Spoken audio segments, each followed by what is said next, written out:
Magic Johnson, Magic Johnson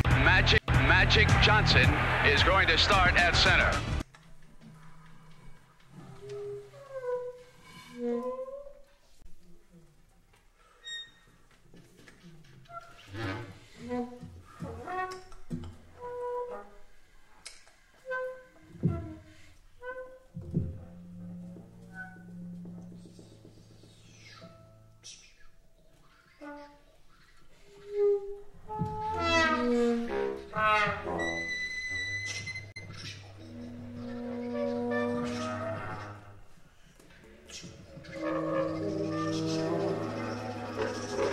From the opening tip, Magic displayed a kind of individual versatility the Sixers couldn't possibly have prepared for.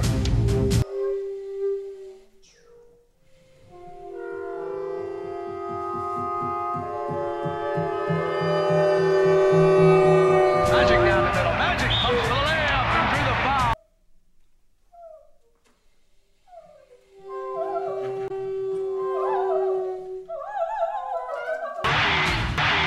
Magic's hot and he knows it.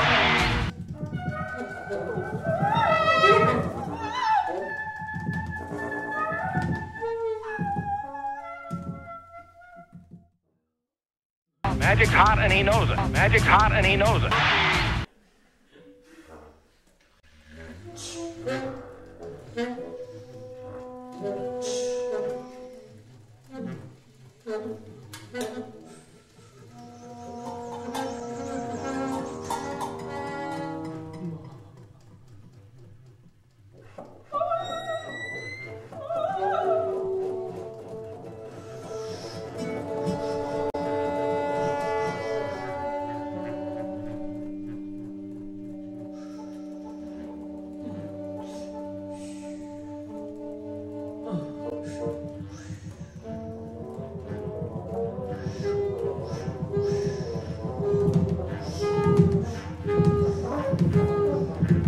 After this performance, Magic would never again be thought of as just a good player with a great smile. Irvin came up.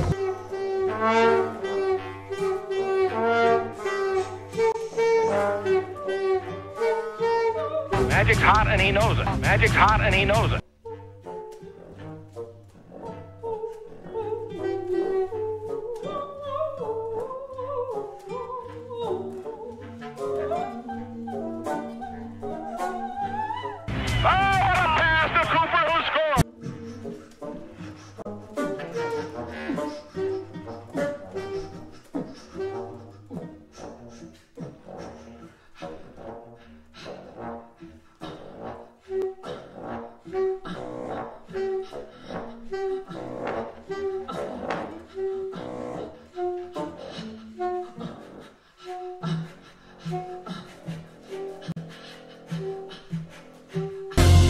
Again, Dr. J valiantly kept the Sixers in the game. But they had little hope that they couldn't stop Magic. They never could.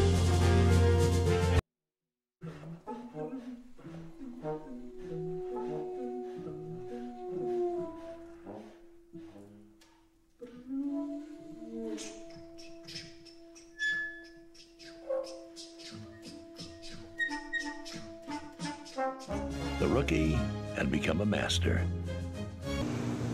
Alright, here's the portrait so far.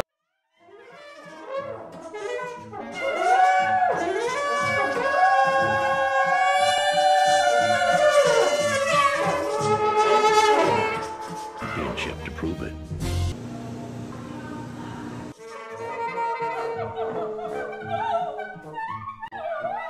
Okay, so I'd like to preface this by saying I've got a lot of stuff to say today.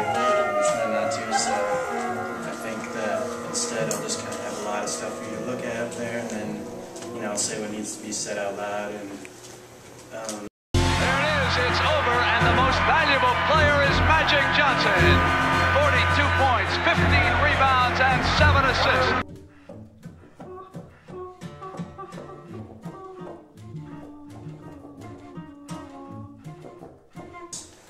another inspiration that, you know, maybe might not be as apparent to some people, but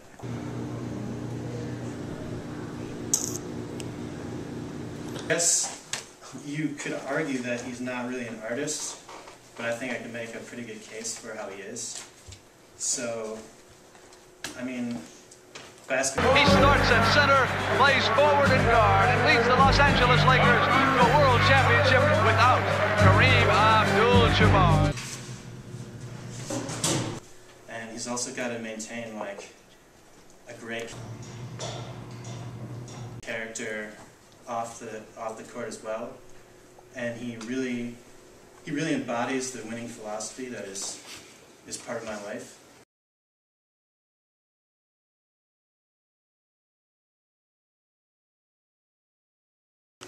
However, I feel I'm better represented by the moniker Mo Money.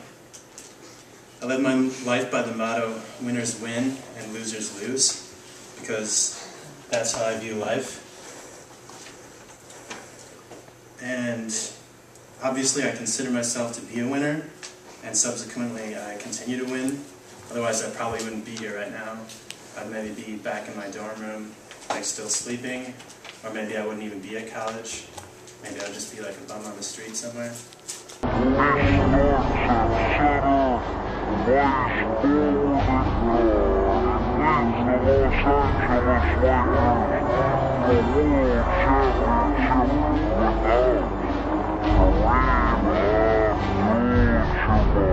Life is to become the emperor of the world, and I guess I would also settle for world emperor, but I feel like at that point I could change the title however I please once I had that much control of everything, so see how that goes. I hope to claim this title through extensive propaganda in my artworks, and I understand that this is going to be a very tedious and time-consuming task, but I think that, you know, it is eventually achievable, and I'll likely only achieve it if I'm able to become partially machine. So, well, I like to think of my art as my own. It has undoubtedly been influenced by the work of others. One of my influences is Richard Dad, or Rich Dad if you prefer. You could also say maybe Dick Dad. Some people would find that the funniest, I'm sure. But he was a pretty... Wolf mitzvah, spooky, scary. Boys becoming men, men becoming wolves. And my own artwork. Another influence is Piet Mondrian. I can relate to his love and enslavement of line and color simultaneously. However, contrary to Mondrian, I also really appreciate curvy lines, which I feel are a little bit underappreciated. He maybe didn't recognize their potential, but I mean, curves can do a lot of things that straight lines just can't do. And so there are some other artists that I feel have a good grasp on shapes and color, like Juan Miro, who's a pretty cool guy. I also like to play with Legos quite a bit, but I don't know if that's art.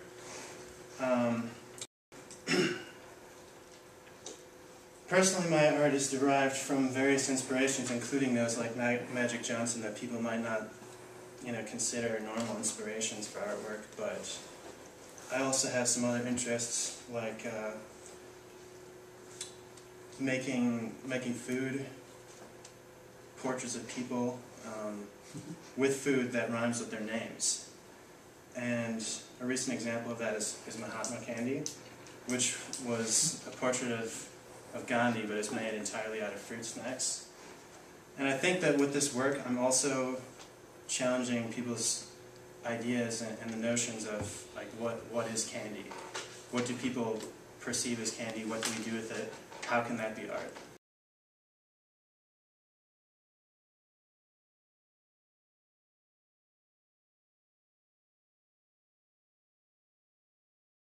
Enjoy and have an interest in portraying religious icons. I think religion and art are very interrelated. I think maybe most people would call it a pastime, and I think that's kind of weird because pastimes are something that I like to do also in the present and probably will continue doing in the future. So I don't know if it's really fair to call it a pastime. But, I mean, call it what you will. That's what I do. And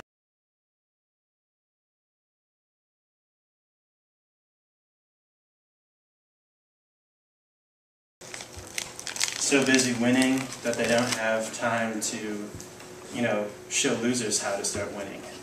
And it also might just be, you know, a personal lesson on winning that he's trying to teach us. You know, sometimes you gotta do things for yourself.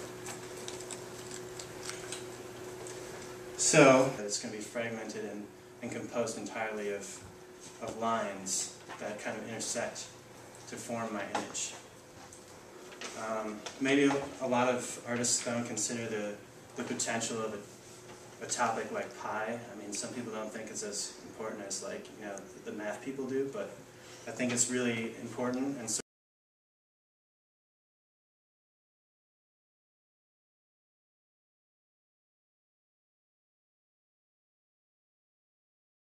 and of course, more money. But that really, I mean, sometimes you need that because it helps you focus, right?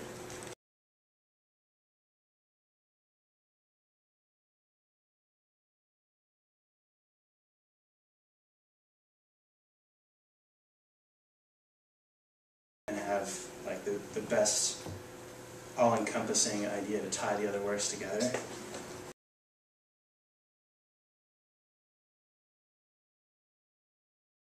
Pi, which is 3.141592625, and I mean, it kind of goes on from there. You get the picture, and of course, more money, and of course, more money. But that really, I mean, sometimes you need that because it helps you focus, right?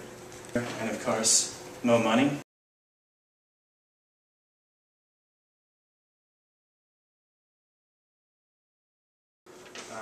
Maybe a lot of artists don't consider the potential of a topic like pi. I mean, some people don't think it's as important as, like, you know, the math people do, but I think it's really important.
We're still not over.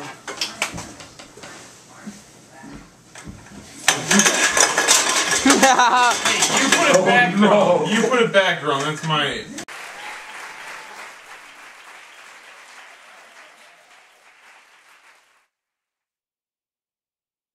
And of course, more money. And of course, more money.